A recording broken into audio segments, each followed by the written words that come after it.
There's a moment, a quiet fracture in your soul when the world feels like it's caving in. You're alone, staring into the abyss of your own limitations, and you tell yourself, I've got this. I can do this on my own. It's a noble thought, isn't it? The lone warrior, the self-made titan, the one who needs no one. Society worships this image. We carve statues for the rugged individualist, the one who pulls themselves up by their bootstraps, who depends on no one but themselves. But let's cut through the myth right now. That moment when you decide to depend only on yourself, that's not strength. That's the moment you start to lose everything. Because the second you depend solely on yourself, you admit you're weak enough to believe you're enough. And in the brutal arena of life, perception is power.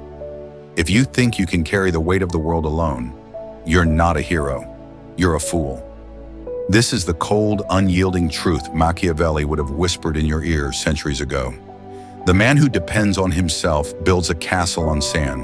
The man who weaves a web of alliances, who commands loyalty, who pulls the strings of others' desires, he builds an empire. Let's get one thing clear. Depending only on yourself doesn't make you free. It makes you fragile.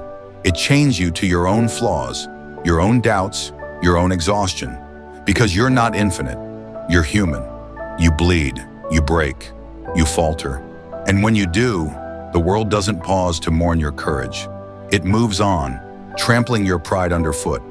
The real power lies not in standing alone, but in standing at the center of a storm you've orchestrated, a storm of people, resources, and influence that moves at your command.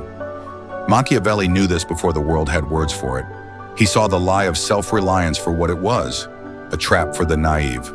The prince who trusts only his own sword dies by it. The prince who trusts the swords of others, who binds men to his cause with fear, favor, or fate, he becomes untouchable. This is the game of power, and it's not played by lone wolves. It's played by those who know the truth. You are not enough, and you were never meant to be. Let's go deeper. Picture yourself at your breaking point. The bills are piling up. The clock is ticking. The people you thought would stand by you have vanished into the shadows. And there you are, clenching your fists, telling yourself, I don't need them. I'll do this myself. Your heart races with defiance. It feels righteous, doesn't it? It feels like strength. But that's the illusion.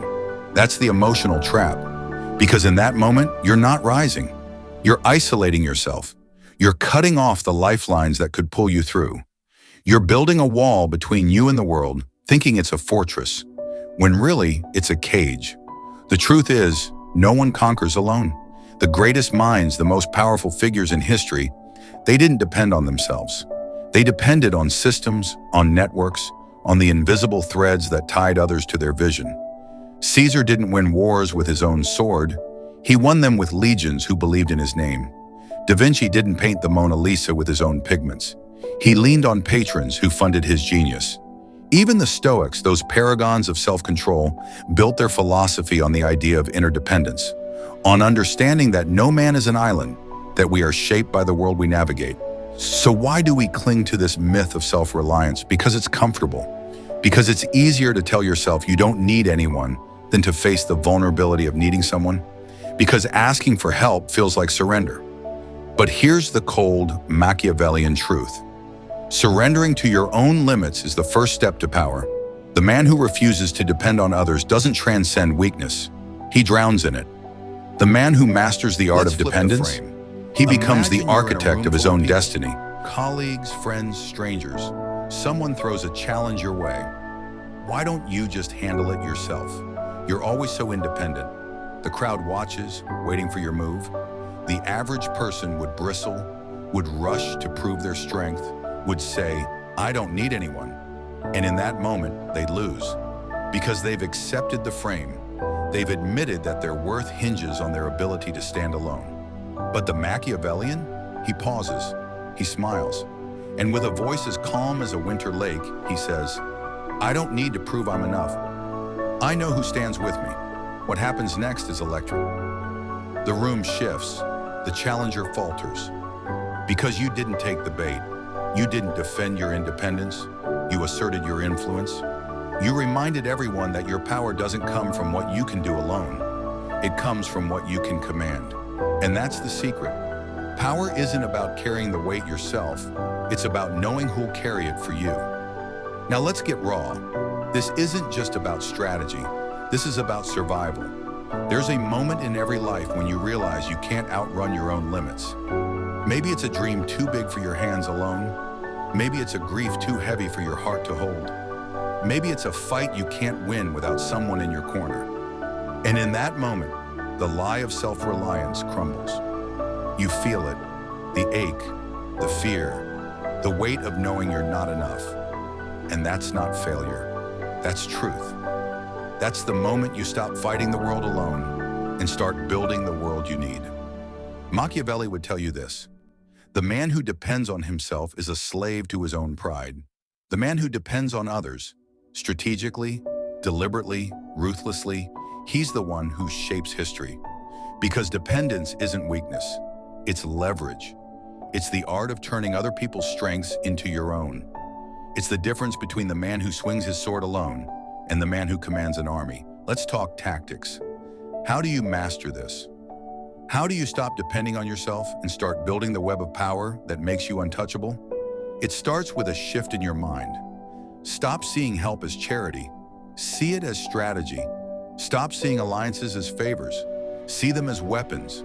Stop seeing vulnerability as weakness. See it as the hook that binds others to your cause. Step 1. Know your limits. The most dangerous man isn't the one who pretends he has none. It's the one who knows exactly where his edges lie and builds his empire around them. Admit what you can't do, not to the world, but to yourself. Then find the people who can. The visionary needs the executor. The dreamer needs the realist. The leader needs the loyal. Your weakness isn't a flaw. It's an opportunity to pull others into your orbit. Step 2. Build the web. Power is a network, not a monolith. Every person you meet is a thread. Some are strong, some are weak, but every thread counts. Don't chase equals, chase complements. Find the ones who fill your gaps, who see what you miss, who do what you can't, and bind them to you, not with desperation, but with value. Give them something they can't get elsewhere: vision, purpose, protection, reward. Make them need you as much as you need them. Step 3. Command, don't beg.